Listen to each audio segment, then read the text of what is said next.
namin si Tito Alvin eh. Oo, ako na lang gumagamit sa ito. Alam. Yaman ko, sabi ko nga. Hindi na ginagamit mo. Kung gusto niya mag-presidente na, presidente niya siya. Siguraduhin na niya ililisto. Ikaw, nakikita kong gumagamit. Patunayan niya na marilisto niya.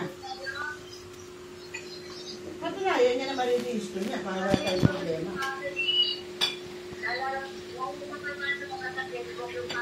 Pwede po nga 100, dito na lang ito mamaya. Bakit ko lang? Ay! Ito, yung ngayon nakatay yung Gcash. Alam mo ba yan? 200 na. Alin?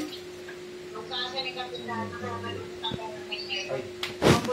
Ombudsman na siya. Ano yan? Yan o yung mga hindi nagpo-produce ng resibo? Oo, yung pinutol ng FX daw yun. Siguro may nakwenta sa akin, matagal na yan. Kaso nakalipid sila na karaan. Nabago yan sa yung Ombudsman. Ay, nakarating na sa ombudsman.